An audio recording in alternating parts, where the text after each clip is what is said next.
What's up, guys? It's KB the Forgotten One. And I know this is something that y'all are not used to, but today I'm going to do a story time.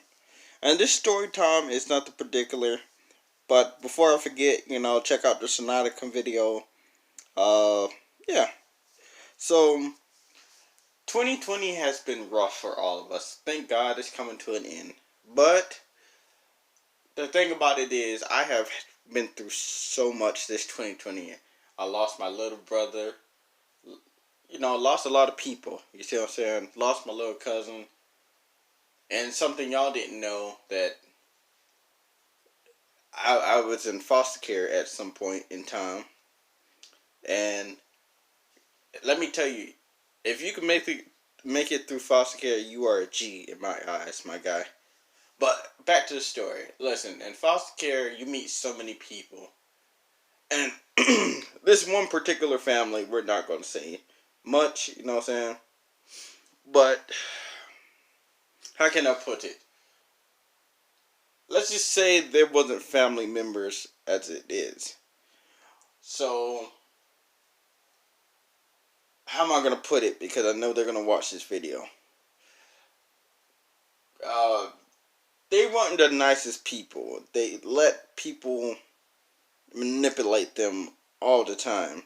Or if it's something on their end, they're going to blame somebody else for it. Like, for the longest, I had the burden of bearing their sins on my back, because they could not admit to what they did, which was abuse me.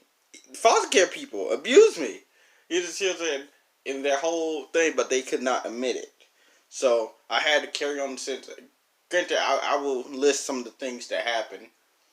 I had a gun put to my head for what I stole, like $2 and a little Debbie cake. That don't warrant no, gun to the head unless it's like a goddamn rare $2 bill. We're not gonna get into that. And granted, I'm not the perfect child. You see what I'm saying? Look, I'm 25 now, so these stories are from way back then. So, I lived with them for 10 years, and it was just hectic going out. The nicest person was probably my grandma, and for that, it was just crazy how everything turned out to be. Hold on. 10 years ago, I was with a family. We're going to call them the Cliftons. We're not going to use the actual names. But Mrs. Clifton, she was nice. She adopted me when I was like, no, she had me when I was like 4 or 5, 1 or 2. She had me for a long time. And everything was all peachy into, well, we're going to call him Mr. Rick. Mr. Rick was an ex-military man, and a butthole at that. But we're not going to talk about all this, okay? So, like I said, I wasn't the perfect child, but still, this didn't warrant all this.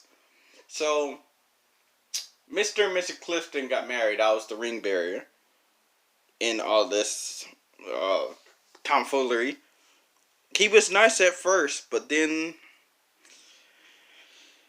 taking me places, trying to be a father figure, because granted, just like every step, I didn't really get to meet my dad like that, so he tried to be the father figure that I never had. So now that, a few years later, I was like, 15, something like that, he started changing. And this is where things got weird. Remember, like I said, he put a gun to my head and whatnot? You wait. Hold on. Just you wait. So, like I said before, he put a gun to my head for stealing some money and $2 bill. Granted, when I came out of foster care, I was messed up in the head already, so we're not going to talk about that story. Maybe if y'all like this video, I'll probably tell that story, but we're going to tell this, how I feared for my life because I stole some money and got a gun, a fully loaded gun. Granted, it was no prop gun, it was a real gun. And he was like, I should kill you for taking this.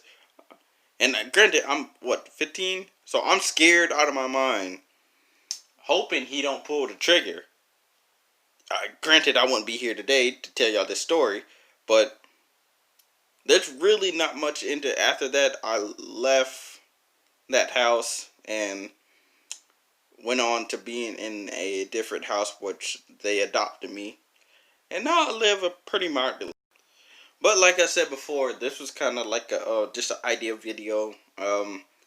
This actually happened. I don't know if y'all like it. Like, subscribe, and comment if y'all do. Peace out, my guy.